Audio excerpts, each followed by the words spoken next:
নমস্কার, আপনারা দেখছেন বিগ নিউজ বাংলা। আমি দীপ চলে এসেছি আজকে নতুন একটি আলোচ্য বিষয় নিয়ে। আচ্ছা, বলতে পারবেন দুর্গা পূজা যে আসছে বা মা আসছেন সেটা কিভাবে নির্ধারণ করা যায়? বেশ কিছু কিছু লক্ষণ রয়েছে, যেমন আকাশে পেঁজা তুলোর মেঘ, তারপর ঢাকের শব্দ, শিউলি ফুলের গন্ধ, আরও অনেক কিছু। তবে এই যে দুর্গা পুজোর সাথে ওতপ্রোতভাবে জড়িয়ে রয়েছে যে বিষয়টি, সেটা কিন্তু হচ্ছে ঢাক। আর আজকে এই আলোচনার কেন্দ্রবিন্দু হচ্ছে এই ঢাকিদের নিয়ে।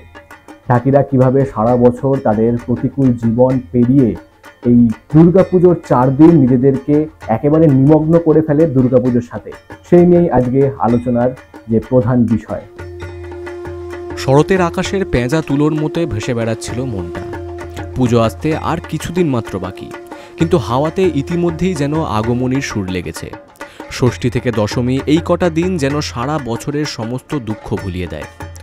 এই আনন্দের প্রধান কারণ হলো ঢাকে কাঠি পড়ার শব্দ। এই শব্দটা কানে এলেই যেন মনের মধ্যে এক আলাদা উন্মাদনা তৈরি হয়। আজকের গল্প এই ঢাক নিয়েই। ঢাক হলো কাঠ এবং চামড়া দিয়ে তৈরি একটি ঐতিহ্যবাহী বাদ্যযন্ত্র, যা মূলত পশ্চিমবঙ্গ ও আসামে উৎপত্তি লাভ করে। এটি কেবল একটি বাদ্যযন্ত্র নয়, বরং ঐতিহ্যেরও প্রতীক। শাস্ত্রমতে অশুভ বিনাশের সময় ঢাক, শঙ্খ, কাসর, ঘণ্টা ইত্যাদি বাজিয়ে শুভ শক্তির আগমনকে স্বাগত জানানো হয়েছিল। দুর্গাপূজা ছাড়াও কালী পুজো, জগদ্ধাত্রী পুজো, বাসন্তী পুজোর মতো নানা উৎসবে ঢাকের ব্যবহার অপরিহার্য। এর বিশাল আকারের কারণে সৃষ্ট গম্ভীর ও গমগমে আওয়াজ বহু দূর থেকে শোনা যায়, যা একসময় গ্রামের সব মানুষকে পূজার জন্য একত্রিত করতে সাহায্য করত।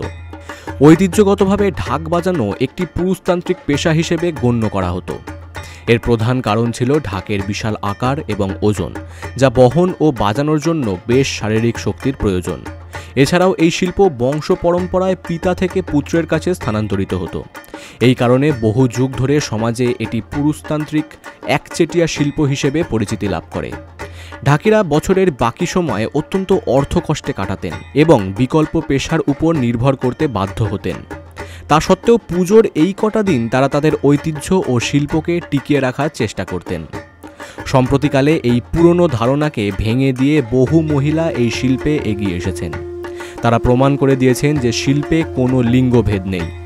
উত্তরবঙ্গের বাবা ধামরাজ সম্প্রদায়ের 10 জন মহিলা ঢাকি একটি দল গঠন করে সমাজে প্রচলিত ধারণাকে ভেঙে দেন। তারা সমাজের বাধা উপেক্ষা করে নিজেদের স্বপ্ন পূরণের কাজ করে যাচ্ছেন। এটি শুধু পেশাগত উন্নতি নয়, বরং এক সামাজিক পরিবর্তনেরও ইঙ্গিত। এই বিবর্তন প্রমাণ করে যে ঐতিহ্য স্থবির নয়, বরং সময়ের সাথে সাথে তা নতুন রূপ ধারণ করে। বাংলার সংস্কৃতিতে ঢাকের ভূমিকা অপরিসীম। ঢাকের গম্ভীর ধ্বনি আজও হৃদয়ে স্পন্দন তোলে। আর এখন এই ধ্বনি বয়ে নিয়ে আসছে এক নতুন বার্তা, সমতা এবং অগ্রগতির। সময়ের সাথে সাথে এই সুর বাংলার সীমানা ছাড়িয়ে বিদেশের পুজোতেও ছড়িয়ে পড়ল। বোঝা গেল ঢাকের আওয়াজ কোনো ভৌগোলিক সীমানায় আটকে থাকে না, কারণ এই আওয়াজ আনন্দের, ভালোবাসার আর ঐতিহ্যের। Bureau report, big news Bangla. যেমনটা দেখলাম, ঢাকিদের বর্তমান অবস্থা কিন্তু খুব একটা ভালো নয়। প্রতি বছর তারা এই 4 দিনের জন্য নিজেদেরকে নিমগ্ন করে রাখেন বটে, তবে সারা বছর কিন্তু তাদের হাতে কোনো কাজ থাকে না। ধীরে ধীরে এই ঢাকির যে প্রথাটি রয়েছে দুর্গাপুজোর সাথে, সেটি কিন্তু ধীরে ধীরে বিলুপ্তির পথে। কিছু কিছু সংস্থা রয়েছে যারা এই ঢাকিদেরকে প্রশিক্ষণ দিয়ে তাদের আরও উন্নয়ন কার্যে নিজেদের নিমগ্ন করছে, তবে তাও সেটা কিন্তু যথেষ্ট নয়।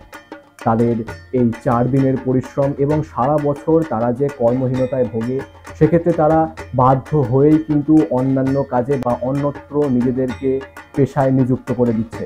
তবে সেই ক্ষেত্রে তাদের এই 4 দিনের পরিশ্রম এবং 4 দিনে নিজেদের, তাছাড়াও আরও অন্যান্য পুজো রয়েছে, তাদেরকে কিন্তু সেক্ষেত্রেও দেখা যায় কিন্তু সেটিও একেবারেই যৎসামান্য, তাদের পারিশ্রমিকও যৎসামান্যই হয়।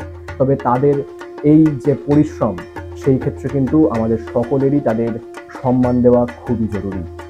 এই ছিল আজকের বিশেষ আলোচনার বিষয়। এরকম আরও নতুন বা কোনো আলোচ্য বিষয়ের দিকে নজর রাখতে চোখ রাখুন বিগ নিউজের পর্দায়।